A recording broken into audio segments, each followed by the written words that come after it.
Vincent Malloy is 7 years old. He's always polite and does what he's told. For a boy his age, he's considerate and nice.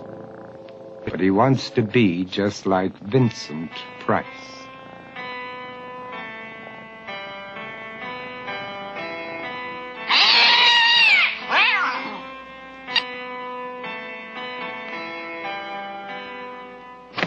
He doesn't mind living with his sister, dog, and cats, though he'd rather share a home with spiders and bats.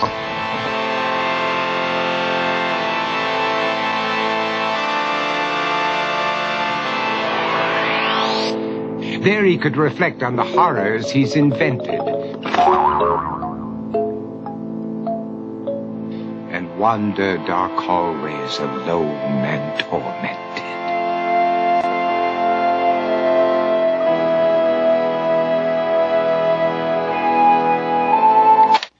Vincent is nice when his aunt comes to see him, but imagines dipping her in wax for his wax museum.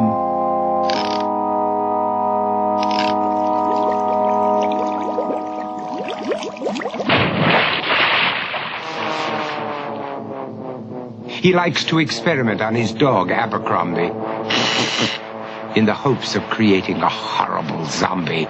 So he and his horrible zombie dog could go searching for victims in the London fog.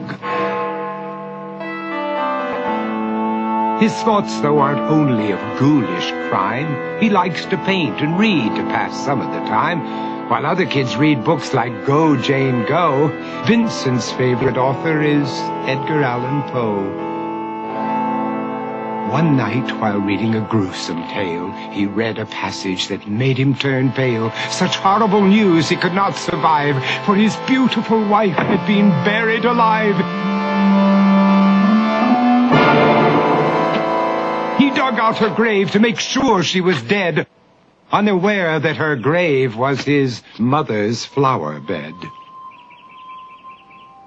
His mother sent Vincent off to his room. He knew he'd been banished to the Tower of Doom, where he was sentenced to spend the rest of his life alone with the portrait of his beautiful wife. While alone and insane, encased in his tomb, Vincent's mother burst suddenly into the room. She said, "If you want to, you can go out and play. It's sunny outside and a beautiful day."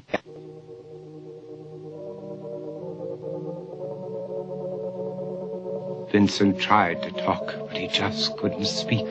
The years of isolation had made him quite weak.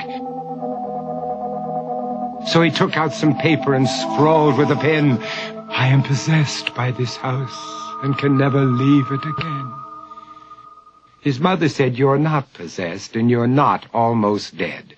These games that you play are all in your head.